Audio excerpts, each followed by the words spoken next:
Abantu benshi bafite ikibazo cyo gusobanukirwa inzira banyuramo kugira ngo baba baragwa bijuru. Nibyo koko, nanjye icyo kibazo nkimaranye imyaka isaga 30 kandi cyari cyaranshegesha umutima cyane. None se uwo mutwaro waba waraje kubuturwa gute?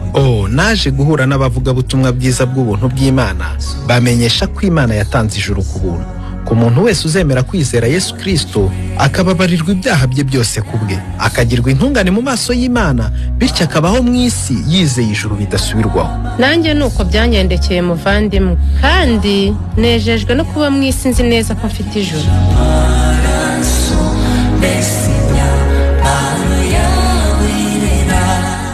Ese nawe waba wifuza kumenya uko wajya mu ijuru ku bwa Yesu? Kurikira ikiganiro ijuru ntirikorerwa kinyura kuri Country FM 105.7 buri wa kane guhera saa 2 kugeza saa 3 z'umugoroba.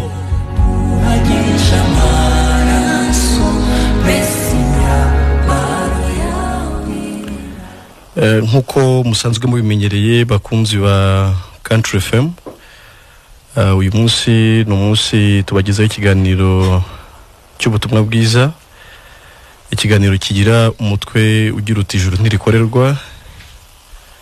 Mukaba rero ari ikiganiro tuzi ko mukunda muri benshi.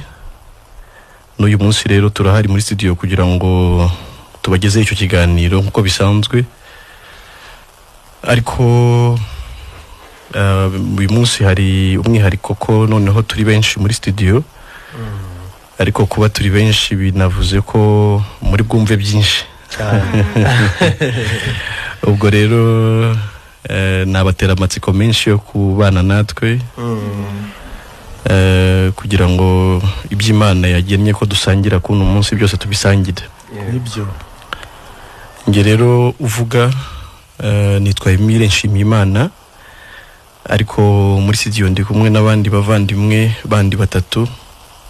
Ngiye kureka kugira ngo babibwire, hanyuma tuze gukomeza ariko muzi nabo muri kuganira. Imana ishimwe. Amen. Ijuru ntirikorerwa abakozi mu ruke, Yesu yarabikemuye, ijuru n'ubuntu. Amina. Imana ishimye cyane. Nanjye nshimiye Imana cyane ko yemeye ko nyine nanjye ngera hano kwamamaza inkuru nziza y'ukuntu Imana yatanze ijuru ku buntu. Yego. Ariko nanjye nyine nkaba ndi umugabo wo kubihamya kuko nariboneye ubuntu. Rero amazina nitwa Uwera Claire, nkaba ndi umukiranutsi, nkaba ndi umuntu Imana itabaraho icyaha, nkaba ndi umuntu uri hano mwisi ariko ntashidikanya ko mfite ijuru. Sinkirikorera kubera ko ndarifite. Yego. Rero nkaba nyine ndi hano kubihamiriza n'abandi bantu benshi bari bazi ko bariheshwa n'ibyo bakoze, bariheshwa n'imirimo myinshi itandukanye, mbamara impungenge. Imana ishimye. Rero reka ndeke n'abandi bavandimwe babasuhuze, ibindi Nyagasani araguma kubiduhereza. Imana ishimwe. Okay. Nanjye Imana ishimwe, ndayishimiye cyane. Ndayishimiye rwose uburyo ki yongeye kuduteza intambwe kugira ngo tugere hano muri studio. Amazina y'inaha ngaha ngiye banyita Hakizimana Azariya, hariya ku minara ya Karongi, Karongi ku Kibuye. Yego. Niho rero nanone niho kwicumbi. Yego. Niho ncumbitse, niho iwacu kuri kavukire. Ariko ndi hano kubwo ijuru ridakorerwa. Kuko ikibazo cyagiye kivuka ku baturage bose bumva kandi FM ati kuki ijuru ridakorerwa. Ariko nanjye numvaga nanone nshatse kubasobanurira nanone uburyo ijuru ridakorerwa, kuko nanjye n'ubundi nabimenye bivuye kuri radio. Yego. Yego. Kumva rero umuntu waturutse Karongi, abantu benshi baranzi Azariya, benshi ubateza amatwi. Nanjye amakuru nkuko nagiye nyumva ko ijuru ridakorerwa, nanjye nkabasha kumenya ibyo bintu ni ibiki. Nanjye rero nageze ahangaha muri studio kugira ngo mbibasobanurire koko ko ijuru ari ubuntu. Ijuru ntacyo waritangaho kugira ngo uribone.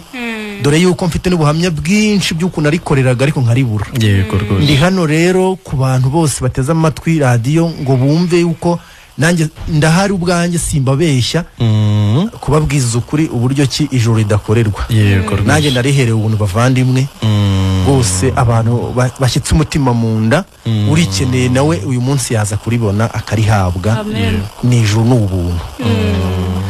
Abavandimwe bambanjirije bose barakoze ndabashimiye ariko cyane nanabashimiye Imana. Nanjye rero ni Bizimana Damascene twari tumaze iminsi ntabwo twari duherukanye. Nari nkumbuye kubana n'abakunzi b'iki kiganiro by'umwihariko ariko n'abakunzi ba Country FM muri rusange. Uyu munsi rero turi hano n'ubundi ngo dukomeze nanone kuganira nyine nkuko n'ubundi dusanzwe tuganira. Urumva ko uyu munsi nyine ni umunsi udasanzwe kuko umuvandimwe yabivuze. Claire bajyaga bamwumva duhamagara turi mu kiganiro avuga uti nanjye ijuru nararibonye. Kini Claire rwahamagara. Uyu munsi ari hano Rusizi noneho kugira ngo noneho abibabwira dahamagaye ari rwamagana ahubwo ari muri studio. Azariya nawe nuko bakundaga kumwumva gutyo ariko nyine uyu munsi ari hano nawe ngatanga ubwo buhamya bw'ukuntu yabonye ijuru. Rero nshimiye Imana ariko ndakomeza no kwishima ku bwa byose n'ubundi ikomeza kuduha idubiduhanye n'abateze amatwi iki kiganiro. Imana ishimwe cyane. Navuga nti rero tudafashe umwanya munini ntekereza ko nyine nkuko Damascene nashoje abivuga abavandimwe babiri Azariya Claire bagiye bakunda gutanga umusanzu wabo ariko bari kure bakoresheje telefone mu by'ukuri bashimangira ibyabaga biri kuvugirwa kuri izi mikoro. Yego rwose. Ariko noneho bigiriye muri studio ubwo rero umuntu yabaha umwanya noneho bakabwira ababumva akaba ari ku mutima. natwe tubishimiye Imana rwose kwiduhaye uyu mwanya wo kuza noneho kubihamiriza hano kuri tere. Kuko abantu benshi wenda bumvaga duhamagara duhamya ibyo bintu ariko bibaye ngombwa ko tuza no kubibahamiriza hano kuko si amagambo ntago ari ukugira ngo turyoshye ikiganiro ahubwo tuje nyine guhamya ibyadukorekeweho natwe. Ariko nkuko Paulo yabivuze nyine ngo yumvaga afitiye ishyaka bene wabo b'Abisirayeli uburyo ngo bari bafite ishyaka ryo gukorera ijuru kandi ijuru ridakorerwa. Nawe nyine rwose ahagurutswa no kubandikira arababwira ati cy'umutima wanjye wifuza ni nacyo mbasabira nuko mwaba bakiranutsi ku Mana mufite ishyaka ryo kuyikorera ariko ni ishyaka ritava mu bwenge kubera ko mwayobewe uburyo igira abantu intungane. Rero natwe kuza hano ni urukundo dukunda bene wacu b'Abanyarwanda ariko n'abandi bose bari kuri iyi si batarabona ijuru ariko bumva bazariheshwa n'ibyo bakoze. Ndi umugabo wo kubihamya nanjye nyine navutse ndikorera bambwira ngo kora ibyiza Imana izakwemera ishingiye ku byo wakoze. Naragerageje uko imbaraga zanjye zose zingana ngakora ibyiza ariko nkumva nta juru mfite simbyizeye. Nkajya mu masengesho nsengera ubugingo numvaga nta kindi cyifuzo ngira uretse kumva nazabona ijuru. Nasoma Bibiliya nkabona ngo hahirwa umuntu Imana itabaraho icyaha. Si umuntu kwisara hari nkumva ntibishoboka hashingiwe n'idini nari narayobotse ryambwiye ko kuba intungane uri mwisi ngo bidashoboka. Rero nshimbiye Imana nyine ko narabanje kugerageza ariko nyine ibyanjye byose bigahinduka ubusa impamvu yuko ijuru rihenze kurenza ubushobozi bw'umuntu.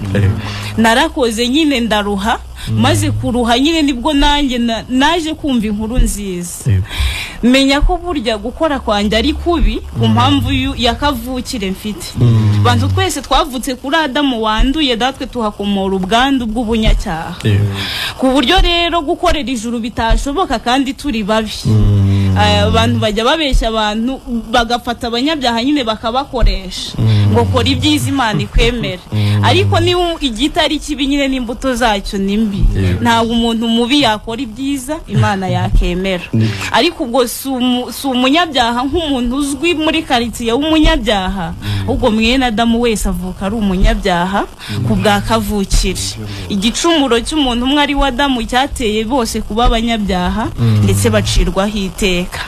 Imana ishimwe rero ko ariyo yaje gukemura icyo kibazo twari dufitanye nayo, ku mpamvu yuko atari natwe twakiteye ahubwo byatewe na kavukire. Imana rero n'ubundi yasabye abantu kwegera ku ruhande, irababwira ngo nk'uko mutigize abanyabyaha nirako mutakigira abakiranutsi. Kuba abanyabyaha ntimwabikoreye, ariko no kuba abakiranutsi ntimwabikorera. Ni ibintu mwakorewe. Kuba abanyabyaha Adamu yarabikoreye abibahereza byuzuye, ariko no kuba umukiranutsi ntago ari mwe mwabikorera.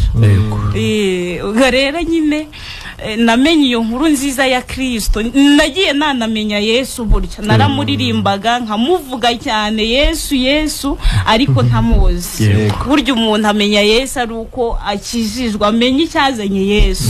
Yesu rero namenye ko yaje gukorera ijuru, yaje gukora ibyo ijuru, ku mpamvu yuko nge ntari kubikora ngo nanabishobore kandi ndi mubi, nari gukoresha iki se kandi nanduye.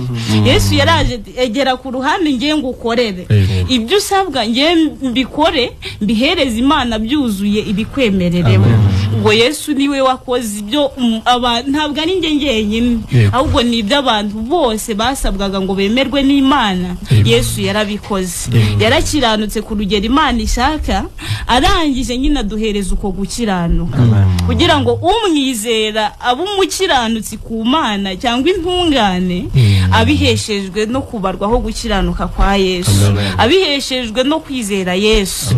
Ubwo rero nanjye umutima wanjye niwo nijeje ibyo Yesu yakoze, bihita bimuhanirizwa no kuba umukiranutsi.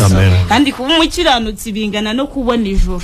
Nuko nabonye ijuru ntarikoreye, ahubwo ndiheshejwe n'ibyo Yesu yakoze. Bimbesha ijuru rwa rubanza nahoranaga, numva hareyutse, numva koko ndarifite nk'uko mbere numvaga ntaryo mfite. Abantu bajya bibaza ati wabwirwa n'iki ko ufite ijuru? Akavuga ngo umuntu amenya ko afite ijuru ngo ari uko yapfuye, ngo ntabwo wabimenya uri mwese. Nk'uko wumva ntaryo ufite mu mutima, niyo uribonye uhita ubyumva ko uribonye mu mutima. Ubundi guhamya ibyabereye mu mutima, ubwo ujya wahamya ariko ibyamaze gukoreka muri wowe.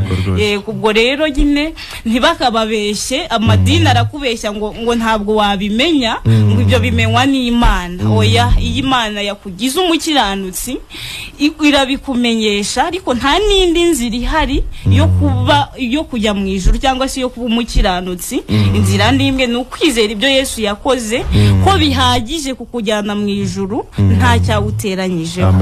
Hari abandi bavuga bati nanone ntibihagije, nanjye nateranyaho ibyanjye, nashyiraho amategeko kugira ngo byuzure. Oya, Yesu yubahirije amategeko mu mwanya wawe. Yesu yagiye mu butayu amaramo iminsi wowe utari gushobora. Yesu yakoze ibyiza byose wowe utari gushobora, arabiguhereza byuzuye. Ni ibyo yaguhereje, si ibyawe. Wowe ntacyo agusaba, icyo agusaba ni ukwakira ibyo yagukoreye byuzuye. Ibiganza byakira rero ni ukwizera udashidikanya, ukumva ko utakirimbutse.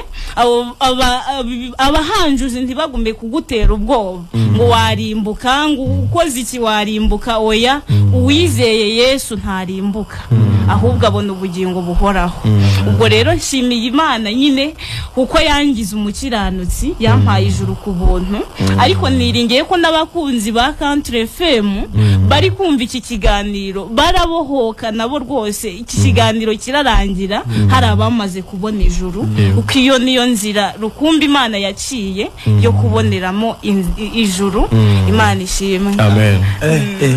Urakoze cyane. Ubundi nanjye ndagarutse nitwakiza Imana Zariya nk'ibisanzwe. Nanjye nk'uko navuze ko naturutse hariya i Karongi ku Minara. Ari abantu benshi cyane bategereje kumva ibyo bintu ni ibiki, ariko bene data, ijuru ni ubuntu. Nanjye naribonye ku buntu. Ijuru abantu batekereza ko ari nk'ikintu yenda umuntu ari bukorere akakibona ariko nanjye nkiri mu idini pastor wanjye niko yari yaranyigishije nakoraga imirimo myinshi abantu bazi ikorwa mu madini yewe naho ntuye barabizi yitwaga ngeso nziza ariko nkakunda none gukora ibintu bituma ahari abantu bandebye bazajya bambwira uko nanjye rwose ndifite enda hari nubwo ntaba ndifite enda ndyiyumvamo ariko abantu bakavuga ati wakoze neza urarikwiriye ibyo byaranshimishaga rero kumva yuko ndi umunyamasengesho n'ibindi nakoze byinshi cyane birenze n'ibitangaza ariko ibyo byose mbibura mu mwanya wo kubona umwanya mu ijuru rero igihe kigeze nanjye nza kumva ubutumwa bwiza kuri radio bavandi nukuri umuntu uteze amatwi radio ashatse yabyumva kanabyizera yego rwose natangiye kumva ibi bintu nsa nk'aho numva ari abantu barwanya Imana abantu bari mu kiganiro bari kubanga ijuru ntirikorerwa ndebye kuntu natutubikanye nkavuga nisubwo ijuru nyine umuntu yaribura te no kunarikoreye rero nkavuga nisubwo abandenze nk'aba pastor n'iki byose ko baribonye ariko ibyo bintu byose ni ukwibeshya byarakubeshya kuko nanjye natangiye noneho mvuga nti ngiye guhamagara kuri radio noneho mbabwire nti rwose ibyo bintu muvuze ni ukuri ni ibinyoma ariko biza kurangira bene data bari kuri radio baranyohoreye cyane bakajya bambwira atazariya wo ku minara ya Karongi rwose komeza utega amatwi uzashyira wumva ibyo bintu bigiye mu mutima wawe ariko nkumva ngewe ahubwo mpagurukiye kurwanirira Imana ishyaka yo kugira ngo nshabo abantu bavuga ibyo bintu by'ubuntu nkabona ko no mwisi nahanga nta nuwagurira indaza atatanze amafaranga nkanswe nta nuwo barihera ubuntu nkavuga nti rero ijuru noneho byo waritanye bariherwa ubuntu gute rero igihe cyarageze nanjye ndahamagara mu guhamagara kwanjye bene data nakoreshaga amatelefone abiri nawe mfite amatelefone abiri imwe nkayifata mu kuboko kw'iburyo undi mu kw'ibumoso ngakanda kuri radio nihutisha cyane mvuga nti reka mfati umunsi umwe ngafatisha bakamamaga Tazariya turihe ati ibyo bintu muvuga ni ibiki nkabihakana nkavuga nti rwose murabeshye ariko nkumva ibintu bambwira bifite ubwenge bifite ukuntu biba muri Bibiliya nagerageza kugaragaza ngiye Bibiliya iki bivugaho nkumva bo n'ubundi baransinda barambwira ati ijuru ntirikorerwa Zariya we baranambwira ngo nzatanga urugero rw'umuntu warikorera karibona ndavuga nti noneho nkavuga nti butanda nzaza muzanye ariko butanda garuka nkumva nawe namubuze byaje kurangira rero ibyo bintu nanjye nukuri menye ko ari ukuri mwuka yaranyisangiye rwose bene data narabyumvise nanjye nshyira mu nyurabwenge ariko nsaba n'Imana none mu mutima ngo imishurire ko kuntu nanjye naze kubihishurirwa menya ko umuntu avuka ari umunyabyaha ibi bintu abantu bose bisangiye yewe n'umunyedini ukomeye yarabizi yuko umuntu avuka ari umunyabyaha iki cyaha tucyandura muri Adamu ariko nanone akaba Adamu wa kabiri ari wo Bibiliya ivuga yuko nyine uwo nguwo nyine niwe mpongano na Adamu wa kabiri aje guca nyine cyangwa se zigukuraho ibyo Adamu wa mbere yarashyizeho rero nanjye nizeye ntashidikanya Adamu wa kabiri kuko ubundi Adamu wa mbere nyimara kumusobanukirwa ko ari imikorere ya muntu ari kamere muntu ariho umuntu yanduriye naravuze nti noneho kuva maze kumenya ubwandu bw'umuntu aho bushingiye ndashaka no kumenya ahantu umuntu akirira rero nakomeje kumva ijambo ry'Imana kuntu ryari bimbwira mu sobanuro bwinshi cyane bene data nuko abantu basoma Bibiliya hari sinzi ikintu wabirengagije naho ubundi byanditswe byose bivuga yuko ijuru ridakorerwa wajya mu Efeso bice 2 ijuru ni ubuntu wajya n'ahandi ugasoma aho wasoma hose bikwereka ko ijuru ridakorerwa rero nakomeje kumva ibi bintu bikomeza kugenda bincumita mu mutima wanjye ariko umunsi umwe rero nanjye ubwo mbifata nko mu mutwe nkajya mvuga ngo ijuru ntikorerwa Yesu yarampfiriye ibyaha byanjye byabonye impongano nukuri nkumva mbega nyine nkabivuga ariko nza guhura nanone n'abavugabutumwa abo bambwirije kuri radio barambwira Tazariya ibyo ni warabyizeye bavari nagerageje kubeshya ko nabyizeye ariko nari nzi kubivuga cyane ubwo rero kubivuga ntibihesha ijuru nabyo ariko bisaba kubyizera mu mutima icyakora ibyo bintu nkuko nakomeje kumva uko nyine ari ukuri ngende no mu Bibiliya nkabona ko ari ukuri naje gusanga n'ubundi ibyo bintu ari ukubyizeza umutima udashidikanya umutima wanjye ndawubyiza ndavuga nti Imana kuko ijuru rirahenze nta kintu umuntu yarikorera ngo ritangeho nta watanga inka ni watanga imfura zawe zose ni watanga imigezi yaherayo ni watanga ibyo ufite byose ndeba no kuno bene data bantumye umuntu umukijijwe byo biranzamuzana ufite ijuru ufite ubugingo bara uwera ndamubura nakora ku muntu wese nenze ko asenga kambwira turamenye sibyo nanjye mporangwa ncumura ati kandi ngiye nari ubwo narihereye ubuntu nge ndarikorera nkavuga ni se nyine wararibonye nzaze duhamagare kuri radio tubanyomoze ati ntaryo nabonye na n'ubu ngubu ndacyari gushaka na n'ubu ngubu umuntu uteze amatwi Country FM rero se nawe urabizi yuko wararikorera uraribura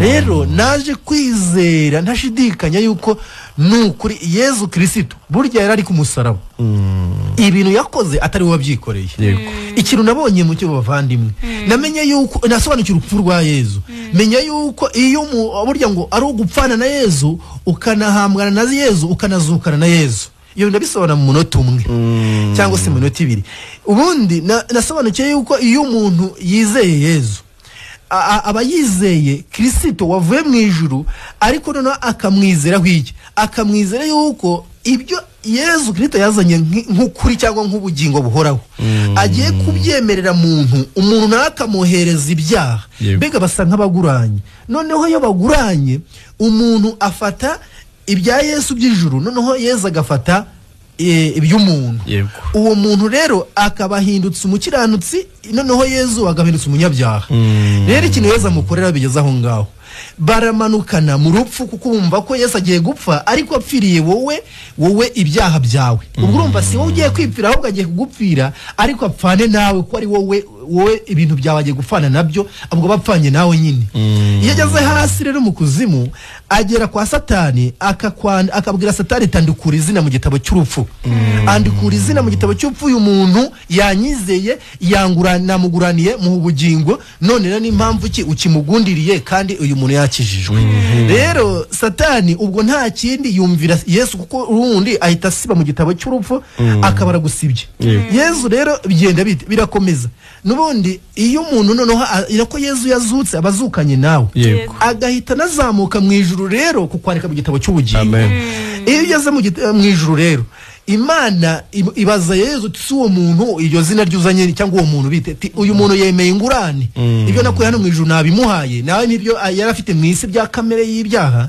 ya shitani noneho turaguranye uyu muntu mu gitabo cy'ubukuzimu namwandikuye none mwandika mu gitabo cy'ubugingo Imana kubera yuko yatumye umwana wawe nk'umwana w'imbabazi cyangwa se nk'aho ari Imana igahita ibyo bintu bikora itazuyaje ikakwandika mu gitabo cy'ubugingo uwo muntu asigaga tura hano ku isi asibye mu gitabo cy'ubugingo mu gitabo cy'urupfu kikuzimu ariko yanditse mu gitabo cy'ubugingo ibyo bintu narabyizeye menya ko Yesu yansibye mu gitabo cy'ukuzimu tujyanye ariko anjyana no mu ijuru anyandika mu gitabo cy'ubugingo anyandikishije amaraso yamenye ku musaraba numva mbaye umukiranutsi mana ibyo bintu iyo ngenda ndabigendana iyo mpagaze mba mpagaranye nabyo indi mu modoka mba ndi kumwe nabyo singira ubwoba rw'uko ndapfa kubera yuko Azariya wa mbere yapfuye akaba ariho Azariya muri Kristo Yesu ndi cyare mwigisha ndi umutagatifu ndi umuntu Imana itazabaraho icyaha itazongera no kugera aho yenda hariyo njya kukimutekerezaho hashingiye mu rupfu rwa Yesu urumva igihano Yesu yahanwe nicyo cyambereye inyungu kugira ngo nanjye mboneke yuko basi mbaye umukiranutsi iyo ndi karongeye ndi guhamagara bene data babwira ati ndi umukiranutsi naho biba byaravuye iyo nubwo nabirwanyije kuri radio ariko byaramfashe ubu ndi intungane bene data ibi bintu rero kubigira ni nko gutunga ubutunzi ni nko gutunga ijuru ku ni gutunga ijuru ryose kandi kigiye kuva nabigira no kuri kugezana n'ubu ngubu nta kintu na kimwe nanumva kiza kikanyemeza ko ijuru naba ntarifite yewe niyo bampa mikora hari nkabivugira kuri stade isi yose yaje muri stade nabivuga ko ijuru narihawe kubera yuko bene data ijamye nasoza nuko urabona iyo umuntu bye yatwite umwana akaba ari mu nda ye ubundi nta wahakana ko umubyeyi adatwite kuko umwana umubyeyi aba yumva ko umwana ari mu nda wahakana ko ntafite ijuru kandi ijuru ndi kuryumva uko nagizwe ntibihinduka kandi ngo bizwi nanjye kubivuga gutya umuntu yabeshya ikindi wabeshya ibyahandi ntiwabeshya ibintu by'ijuru kuko urumva wabayigeretseho n'umusaraba ukomeye rero ijuru sinabeshya ko ntarifite bene data ijuru ndarifite abantu bateze amatwi rwose bashira impungenge bizera ibi biri kuvugwa bizera ijambo ry'Imana rivugirwa aha hantu nanjye nararyizeye mbona ubugingo buhoraho Imana ihimbazwe Imana ishimwe cyane murakoze cyane kuganirira abatwumva ntekereza ko nta byinshi turi bushyireho kubera ko byumvikanye numvaga turi busome gusa ijambo umurongo umwe muri Yohana wa mbere igice cya 4 umurongo wa 10 mbere yuko dutanga mikoro kubari hanze ya studio kugira baduhamagare. Yohana wa mbere igice cya 4 umurongo wa 10 nshobora kuhasoma kuko nge nahageze. Haravuga ngo muri iki nimo urukundo ruri, suko twebwe twakunze Imana, ahubwo nuko Imana ariyo yadukunze igatuma umwana wayo kuba impongano y'ibyaha byacu. Amen. No murongo gusa numvishe uje ku mutima hashingiye ko mwakomeje kuvuga imbaraga mwakoresheje imbere, ariko ari nazo abantu benshi bakoresha batekereza ko aribo bakunda Imana cyane, kandi ko urukundo bakunda Imana rwafata Imana. Kandi urukundo rugaragazwa n'ibyo bakorera Imana. Ariko nkavuga ngo ntago ariko twakunze Imana. Nta nubwo umuntu ijuru riheshwa n'urukundo yakunze Imana, oya, ahubwo ariheshwa n'urukundo Imana yo yamukunze. Ngo muri iki nimwe urukundo ruri. Ubwo ntabwo muri korari cyangwa kujya muri korari arimo urukundo ruri. Ntabwo mu masengesho menshi ya muntu arimo urukundo ruri. Ntabwo mu kwitanga cyane arimo urukundo ruri. Sibyo? No n'icya 10 n'amaturo simwe urukundo ruri. Mu gusura imfubyi n'abapfakazi sindo ruri. Muri iki ni kimwe gusa bavuze, ntabwo bavuze bibiri. Muri iki nimwe urukundo ruri, suko twe twakunze Imana, ahubwo nuko yo ariyo yadukunze. Noneho idukunze bigaragarisha gutuma Yesu Kristo kugira ngo icyari kimuzanye hano bagisobanuye nacyo. Abantu benshi ntabwo bazi icyazanye Yesu, ariko hano bagisobanuye, bavuze ko yaje kugira ngo abe impongano y'ibyaha byacu. Ubundi umuntu ujya mu ijuru icyo akwiriye kuba yumva niki? Ni ukwibaza ese koko Yesu yaramfiriye? Ese koko ibyaha byanjye Yesu yarabipfiriye, yarabihongereye? Sibyo? Ibyaha byawe kuba byarahongerewe, uwo mwanya bikugira umukiranutsi imbere y'Imana. Mbese Imana ntiyahana Yesu imuhora ibyaha byawe, ngamena amaraso kubw'ibyaha byawe, hanyuma Imana ikomeze ikubareho ibyaha? Ntibishoboka. Kutizera Yesu rero no kumva ko ukiri umunyabyaha kandi unavuga ko Yesu yagupfiriye. Ubundi ako kanya bivuze kutamwizera. Nubwo waba umaze igihe kinini mu idini, ariko ntuburakizera, ntuburakamumenya, ntuburakanamwizera. Ariko uyu munsi umuntu wese yumve ko Yesu yabaye impongano y'ibyaha bye, kandi biturutse mu rukundo rw'Imana. Noneho rero Imana yabona amaraso Yesu amenye nk'impongano y'ibyaha byawe utari wanavuka, igahamya ko guhanaguyeho ibyaha. Ubundi kuba umukiranutsi nuko, cyangwa kuba umwere mu rubanza ni gutyo. Imana niyo mucamanza. Sibyo? Yaturyozaga ibyaha dukomora kuri Adamu. Ariko kugira ngo idutabare tutazarimbuka, kubera ko ibihembo by'ibyaha ari urupfu, kandi urupfu rw'iteka kwerwa mu nyanja y'akomoro n'amazuku, nk'umucamanza nadutegurira ukwiye guhanwa mu cyimbo cyacu kugira ngo urukundo rujye rwagaragara. Abari nayo imwihanire. Nicyo Yesu yavuga ngo yashenjagura ibicumuro byacu, igihano kiduhesha amahoro cyari kuri we. Sibyo? Hanyuma rero imaze kumuhana, noneho ihita ihamya ko abazamwizera bose izabagira abakiranutsi, mbese itazongera kubabaraho icyaha na kimwe. Ngibyo by'umuntu yizera. Abaroma 10:10 haratubwira ngo kuko umutima ari w'umuntu yizeza akabarwaho gukiranuka, akanwa akaba ariko yatuza akaba umukiranutsi, akaba arakijijwe, akabakiza iki? Akabakize kurimbuka, akabakiza urupfu rw'iteka, akabavuye mu rupfu ageze mu bugingo. Nari mvuze ko tudatinda kubera ko iminota yagiye.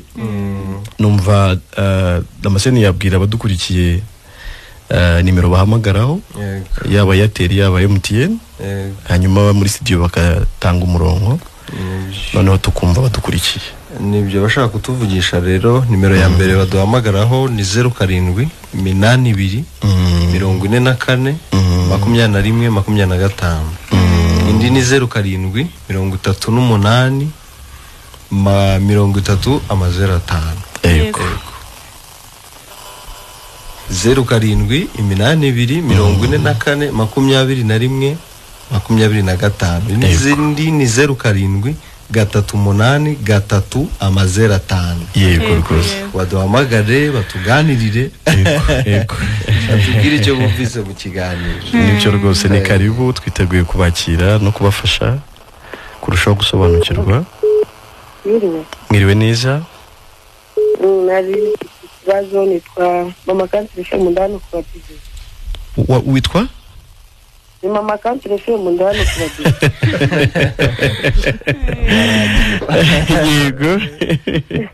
Yego.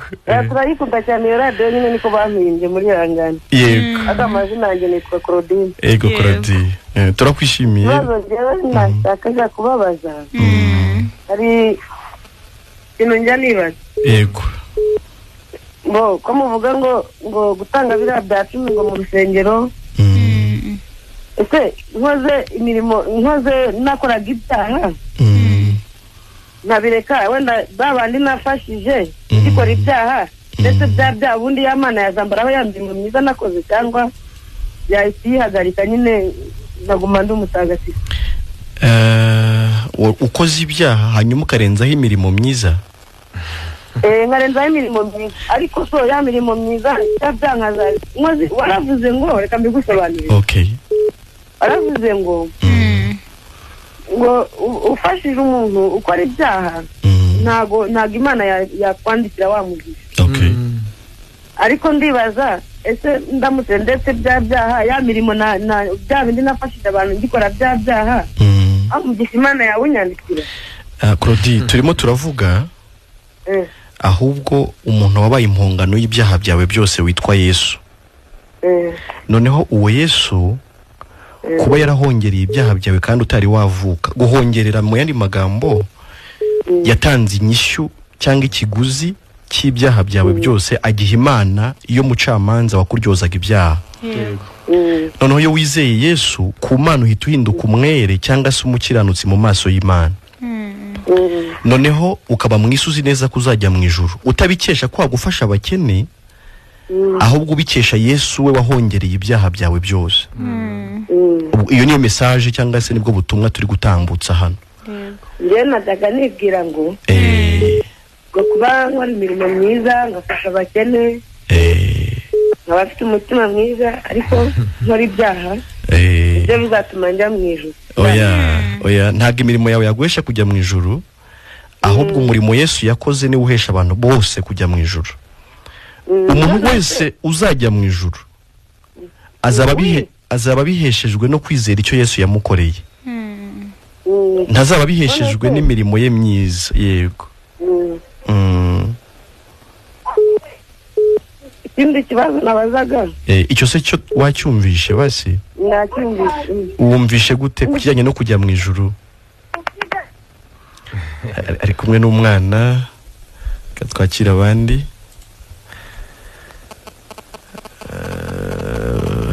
Banza akemura ikibazo cy'umwana. Amahoro meza. Nanjye ndi Karongi ndi mama Lori. Yego. Nshimiye Imana bavandimwe. Yego. Ariko ngendeye kuri uwo mwene data wari uri kubaza. Yego. Muririmbyi yararirimbye aravuga ngo naho yarira akicuza akanababaza ngo ntibyariho ibicumuro bye. Ngo dore impongano ikwiriye ibyaha yakoze ahubwo ngo ni amaraso ya Yesu Kristo. Masa nako kongereho. Nanjye ndi umwana w'Imana nyine. Yego. Wakirijwe n'ayo maraso ya Yesu Kristo. Yego. Ndi umuvandimwe. Yego. Ndamahoro ndashima Kristo kuko Kristo andimo ndamugendana. Yego. Ndamuhamya muzi. Yego. Ndamuvuga muzi. Yego. Nakomeje no kubashimira Imana cyane nyine ndi umudamu wa Zari. Yego.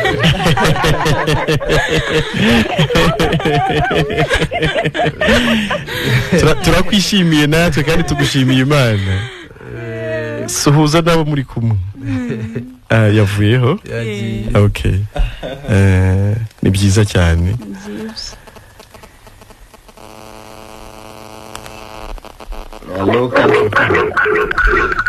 Ari hafi ya radio ngira ngo. No. Yavuyeho ahari. Ariko Imana ishimwe ku bantu ikomeza kubohora. Urumva abakiranutsi barahari hirya no hino. Claire yaturutse Rwamagana. Claire Rwamagana iburasirazuba. Hello. Mwiriwe neza. Janvier Janvier igihe ki? yego Janvier. Ikiganiro cyanyu duhora tucyumva kijya kidufasha. Yego. Ariko nabo batumirwa twabasuhuje. Yego Janvier. twabikirije. Aba twari dusanzwe tubumva ariko ibiganiro nyine bigishe none twumvishe bitunyuze. Yego. Ahubwo ikintu tutakira ni kimwe. Badutanga amaturo n'ibya 10. Yego. Twakumva icyo kiganiro duhora tucyumva ngo ijuru ntirikorerwa. Yego. Nyine twarababariwe ibyaha byose ntituzongere gutanga icya 10 byarakemutse. None se Janvier. Karame. Mwe dusomye umurongo wo muri Yohana wa mbere mu gice cya 4. Umurongo wa 10 turi kuranga ngo muri iki nimwe urukundo ruri. Yego. Ngo suko twebwe twakunze Imana. Ahubwo nuko Imana rero yadukunze. Igatuma umwana wayo kuba impongano y'ibyaha byacu. Urumva ko ntago ikizakujyana mu ijuru ari ibyo wohereza Imana. Ahubwo ni iki Imana we yaguhaye. Muri Yohana n'ubundi ariko mu ivanjiri cyangwa se mu butumwa bwiza atari mu izinzandiko z'inyuma mu gice cya 3 umurongo wa 16 aravuga ngo kuko Imana yakunze abari mu isi cyane kugira batarimbuka byatumye itanga umwana wayo w'ikinege kugira ngo umwizera wese atarimbuka ahubwo ahabwe ubugingo buhoraho. Urumva ko Yesu niwe utuma utarimbuka y'umwizeye. Ntago ari icya 10 gituma utarimbuka. Ntabwo ari amatura atuma utarimbuka.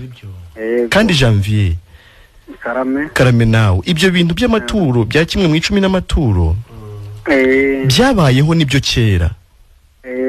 Biri mu kubara igice cya 18 umurongo wa 20 hagaragaza ko Imana yagennye icya 10 n'amaturo ariko ibigeneye abatambyi bitwa Abalewi.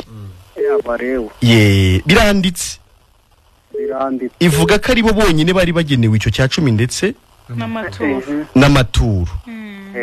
Uzi bari bashinzwe iki? Bari bashinzwe umurimo wo gutambira Abisirayeli ibitambo. Uri kubyumva? Noneho rero Imana kugira ngo uwo murimo ukomeze abantu bagiye babona uko bababarirwa biciye mu bitambo ifata umuryango umwe mu miryango 12 ya Isirayeli ukomoka ku muhungu wa Yakobo witwa Lewi. Uwo muryango ugira umuryango w'abatambyi. Noneho itegeka ko imiryango 11 isigaye ubwo ni imiryango ya ba Simiyoni, ya ba Rubeni, ba Isakari n'abandi ko iyo miryango izajya noneho ikusanya kimwe mu 10 cy'ibyo bo bakora kubera ko babandi bahoraga ku rusengero batamba ibitambo nta kindi bakora. Noneho icyo cya kimwe mu 10 bakizana bakajya babatambye kugira ngo umurimo w'ubutambyi ukomeze.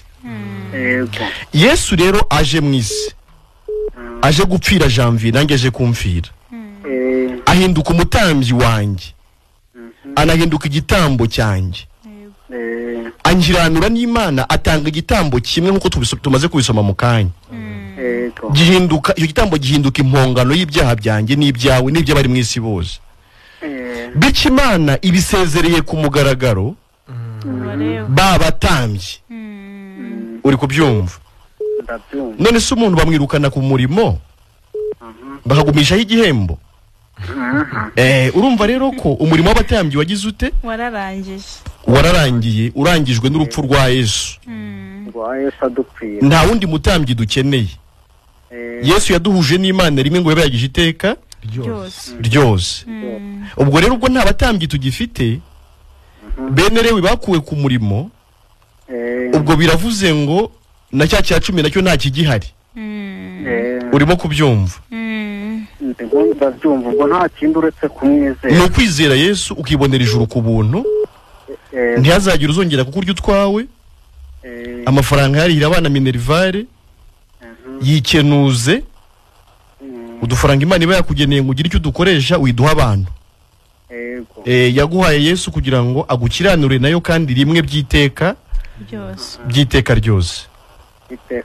Waba uri gupfobya ahubwo icyo Yesu yakoze ukongera ukimika abatambyi badafite umumaro ukongera ukanabashyira ibya 10 ukabuvuze ko Yesu yakoze ubusa. Yego. Izere Yesu wibera amahoro. Ni ukumwizeraho tukiberaho amahoro. Yego rwose.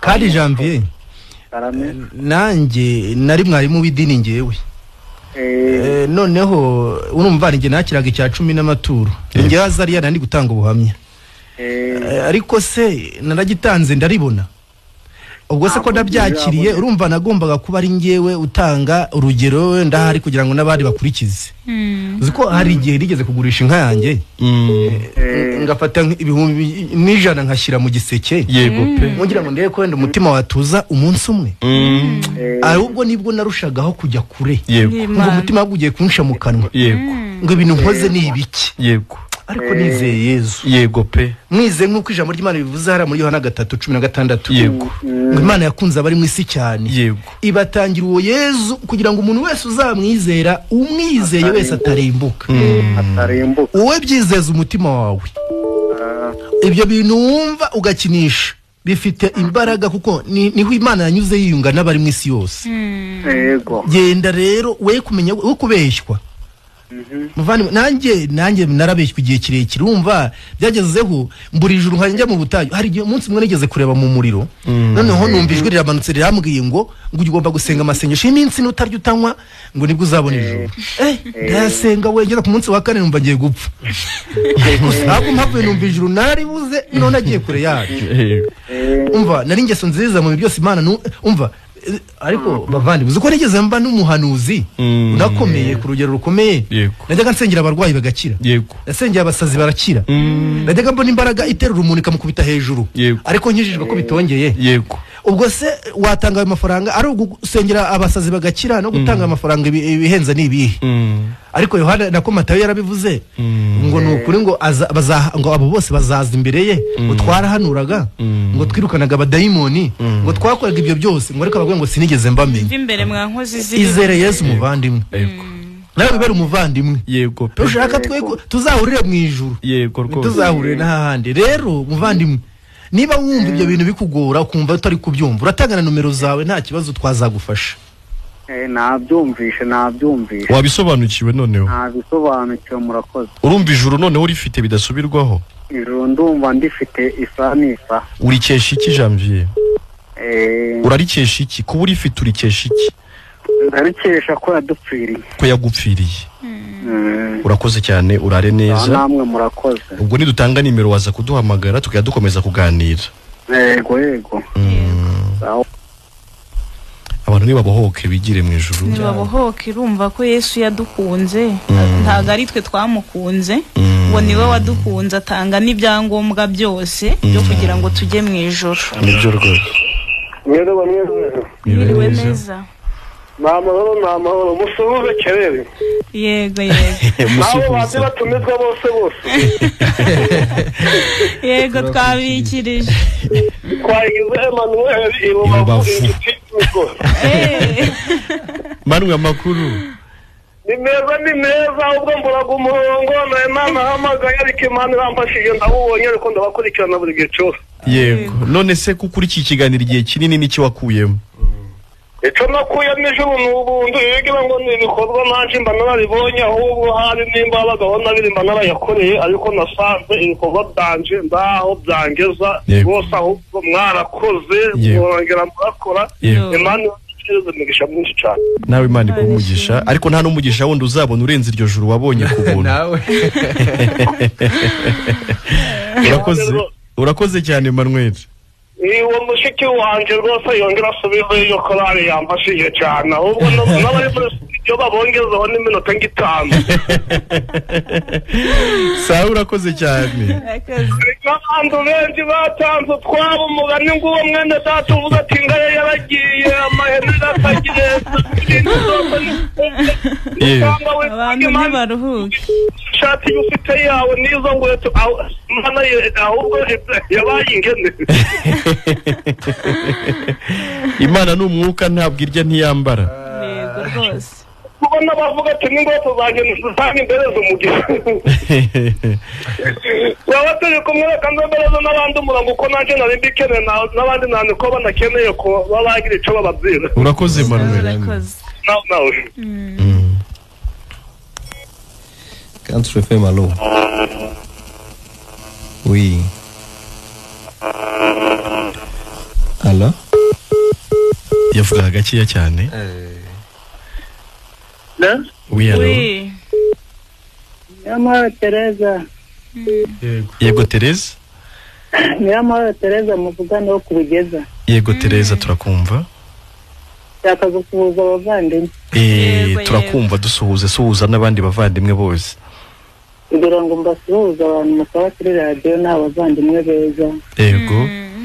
Ashingiye ku butumwa bwiza muba muri kubwira abandi bantu kugira ngo babwumve. Yego. Ngewe rero nkaba nshimira Imana ko Imana yangiriye icyizere. Yego. Usangiza ku buntu. Yego. Bikaba ari ishimwe, akaba igihe icyo ari cyo cyose mba ndyamanye ijuru. Amen, amen. Narikoreye kubera ko wakoze, yakoze byiza araringabira. Yego rwose. Ubwo rero ijuru mfite nta kiguzi naritanzeho, nta n'icyo nakoze kubera ko nagerageje gukora ndibyakunda. Yego. Ariko Yesu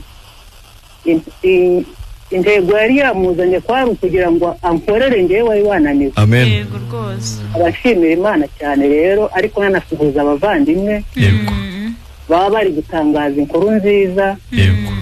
Kugira ngo n'abandi bayumve baruhuke umutima kuko nanjye naruruhutse. Imana ishimwe. Amen, amen, amen. Murakoze cyane. Murakoze namwe, amahoro y'Imana abane namwe muvandimwe. Yego yego. Ngo kubugeza. Yego. Usuhuze wenda taho kubugeza. Yego yego. Bamuze Celestin n'abandi. Yego rwose ndabikora. Amahoro. Yego yego, ijoro ryiza. Namwe. Mama yararuhutse. Cyane, urumva nyine aranezerewe. Abantu baratagangaye bagenzi. Country FM, allô?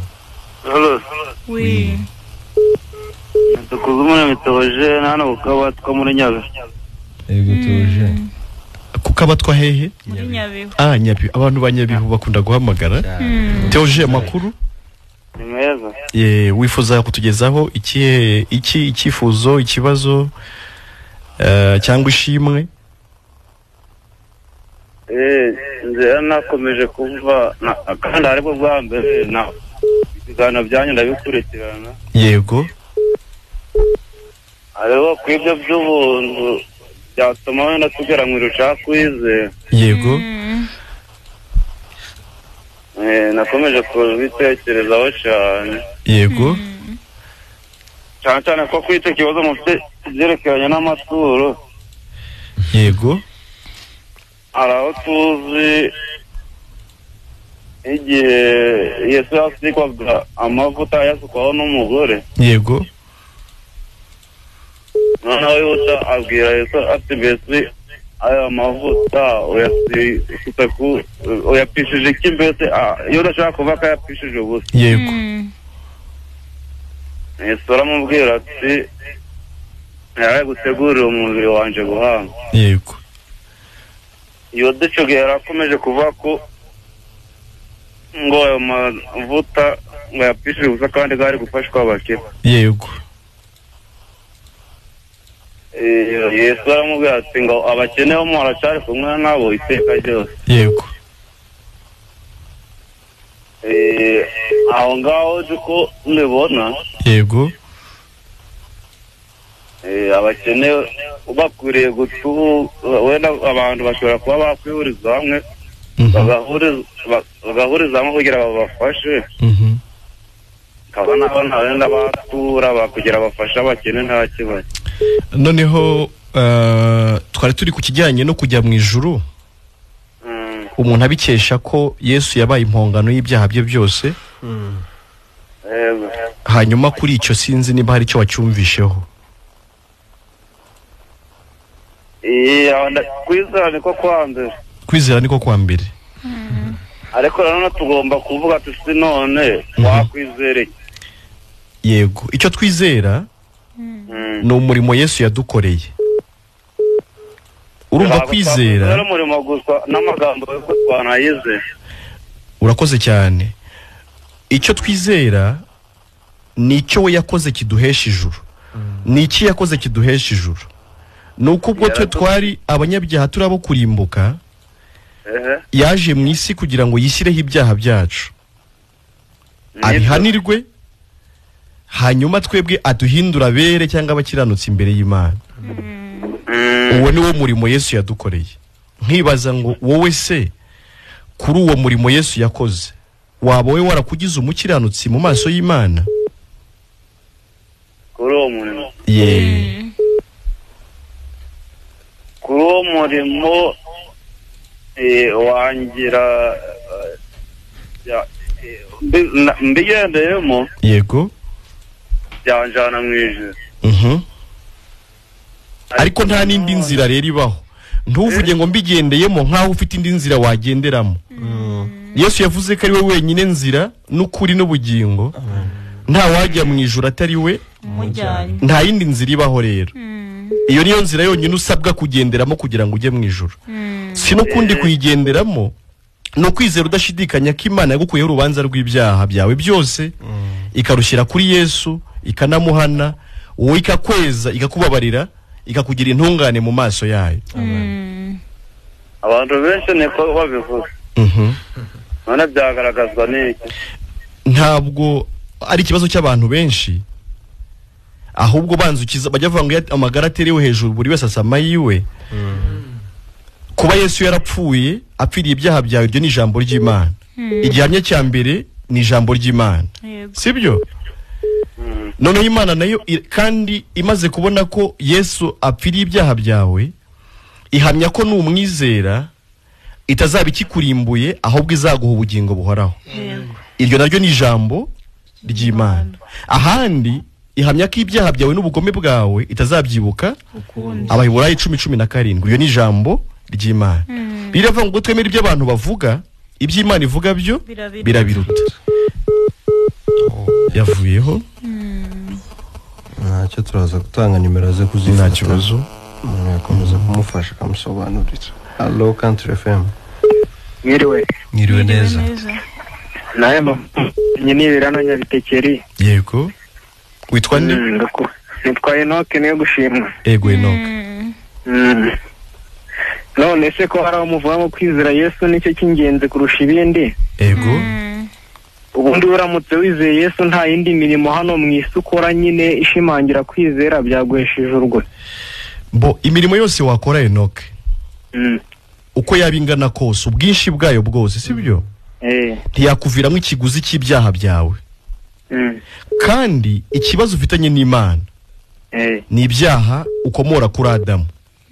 Ni ubunyabyaha bwawe nawe ujya wibonaho, yego, ariko inkomoko yabwo ni Adamu umukurambere wacu twese. Noneho rero kubw'ibyo byaha ubundi wari ukwiye kujya mu muriro, sibyo? Nabwo ibyaha ntabwo Imana iba ari bike cyangwa byinshi, ikwita umunyabyaha gusa ishingiye gukomoka kuri Adamu.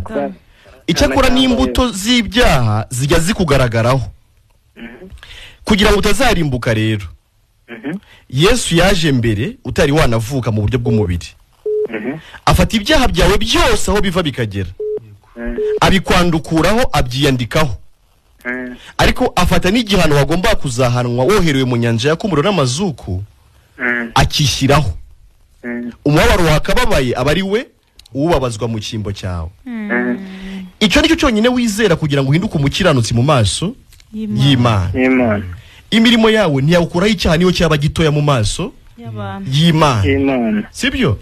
Ahubwo umurimo Yesu yakoze niwo wonyine akuraho icyaha, uguhanaguraho ibyaha. Iyo umaze guhanagurwaho ibyaha rero, ijuru buribonye, kuko noneho uba wemerewe kubana n'Imana yera, kubera ko nta cyaha na kimwe ukibarwaho. Enoke, uko niko umuntu ahabwa ijuru. Iyo uza kuba wakora imirimo myiza kugira ngo ujye mu ijuru, ntabwo Yesu yari kwirirwa gupfira. Uri kubyumva? None se nka kuriya ubundi wenda gukora imirimo myiza kugira ngo tubone ijuru, ni nka gutya n'umuntu ashobora nko kugera kubabaye akamufasha, ibyo twebwe tuzi ko bishaka kuguhesha ijuru. Ariko nyine wumvisha ko atari byo. Ubwo ntago ariko biba bimeze. Ntago ariyo nzira. Yesu yahamije ko ari we wenyine nzira n'ukuri n'ubugingo, nta wajya kwa data atari umujyanye. None se ko atagobetsemo uturimo twawe wewe watukuyemo. wowe vamo ntabwo wakizera Yesu nawe ukiri bwiyizera sibyo eno abantu rwose nibizere Yesu rwose natwe dize dufasha. Okay, none se eno tuvuge ko noneho nawe uvuye mu rungabangabo kabisa. Urumva none ijuru ribonye se? Ijuru twakinguriwe amarembo. Urumva upfuye ejo cyangwa ejo bundi warijyamo kabisa? Urikesha iki noneho? Ubwo kwizera Yesu Kristo wadupfiriye ku musaraba. Nsuhuriza abantu hanya ibitekerezo, nsuhuriza abavandimwe n'ababyeyi turi kumwe hano. Ibyo wabikoze? Wamaze kubikora deja? Ahubwo nituza gutanga nimero nyuma uze kuduhamagara twavuye muri studio dukomeze tuganire. Sawa sawa. Urare neza. Namwe. Amahoro. Country FM. Allo. Wiriwe neza. Ninde tuvugana?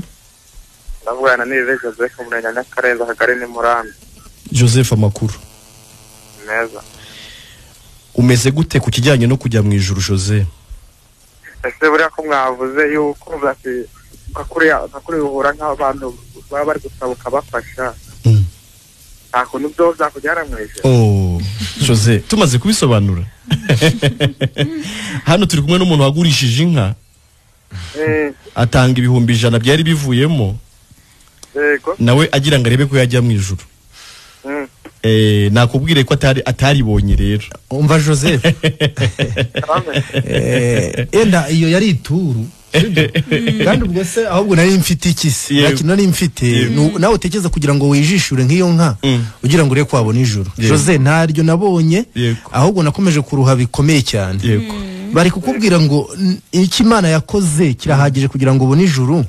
Ati turi mose dukorera abantu. Rero ubundi abantu sinzi kibazo baba bafite. Niko bwati navuye Karongi nzahanga gutanga ubuhamya yuko nabonye ijuru ku buntu. Ariko ibyo byose nyira n'umukuru w'itoro nabivuze kandi natangaga nibirenze ibyo ngibyo. Naritangaga muri biri kimwe cyose nta juru nabonye. Rero ijuru murarihabwa no kwizera Yesu. Ibyo bintu no kubivuga abantu batavuga ati ubwo se gusa none se ubundi wakora iki utarahabwa ijuru? Mbega umuntu ukora ni umuntu ukorera Imana nyine, ni umuntu wamaze kubona ijuru none agakorera uwo yamaze kwandikisha izina mu gitabo cy'ubugingo. None se ubwo nyine no mbega gufasha nk'abakene takindi bimaze. Nese byamara iki kandi nawe uzi ko nyine ishobora byaharikiza. Wumva ufashije umukene byaguhanaguraho ibyaha byawe? Jena ziko byamfanaguraho ibyaha uko nananye maze gufasha. Oya, impongano y'ibyaha byawe ni Yesu wayitanze. Yego. Kandi ajya kuyitanga ntago yari yabanje kugutegeka gufasha abakene kugira ngo ayigutangire. Yanayitanze utari wavuka kugira ngo utazavuga ngo nibyo wari wakoze byatumye ayitanga. None se kuhereza umuntu bwacu urakoze Imana igumugize. N'umuntu mugenzi wawe. Ariko Imana yo umugisha yaguhaye ni Yesu waje gupfira ibyaha byawe kera utaravuka. Uyu munsi usabwa kubyizera gusa. Imana ikagukuraho urubanza rw'ibyaha. Ukizera iki? Ukizera ko ibyaha byawe byakuvuyeho bikajya kuri Yesu nk'umucunguzi wawe. N'Imana ikaba yaramuhannye imuhora ibyo byaha. Ibyo wabyizera, Imana ntibikiguhannye ukundi ikakugira umwere cyangwa umukiranutsi mu maso yayo. Noneho se iyo niyo nzira y'ijuru yonyine nta yindi baho. Ese umufashije no kanizera. Wibiteranya kugira ngo bishake mu ijuru. Ijuru urarishakira gusa kucyo Yesu yakoze. Yesu aza kuza mu isi abantu batunze bari bahari n'abakene bari bahari. Abatunze kandi ubundi bafashaga abakene. Imana iza kubibonamo inzira y'ijuru bari kujya bakora ibyo ngibyo bikazabajyana mu ijuru itiriwe itanga Yesu. Ariko yabonye ko nta yindi nzira ibaho yajyana umuntu mu ijuru itanga Yesu kugira ngo apfire ibyaha byacu. Yego. Duhinduka abakiranutsi ku bwa Yesu bitavuye mu mirimo yacu. Ese nakuriya ko muvuga nakuriya nk'umuntu mugahora nk'umuntu akaguhanurira bakenda iminota yatujyanye. Reka tuguhe nimero mu kanya wabure kuyu murongo uze gukurikira nimero zacu tugiye gutanga. Hanyuma uze kuduhamagara dukomeze tugufashe.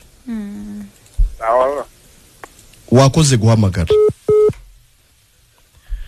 Dushimiye Imana rero kubwo umwanya yaduhaye mwiza n'ikirere cyiza cyatumye n'abantu babasha guhamagara ndetse no kubwira radio yemeye ko ibiri hano kugira ngo tutambutse ibiganiro. Turashimira n'ubuyobozi bwa radio babwaduhaye uyu mwanya kugira ngo dutambutse ikiganiro cy'ubutumwa bwiza. Yego. Ariko dushimira namwe bene data mwese bashije kubohokera kuza gufasha abandi. Ariko tunasuhuza bene data bose bari kutwumva. Turabifuriza gukomeza kukubwa neza. Kerera ati n'abazatwumva. Hanyuma nge nimero ni 0784 42 hanyuma Airtel 0733 99 33 44. Yego. Nge Claire nimero yanjye ni 0788 47 87 688 5. Tigo ni 07kabiri 80 31 37 7. Okay, ngewe Hakizimana Zariya waturutse Karongi. Hara ku minara 0780 930 368. Okay, dataga. Nje Bizimana Damascene ni 0788 72 70 Tigo ni 07 22 33 92 74. Amahoro y'Imana abane n'abera bose. Amen.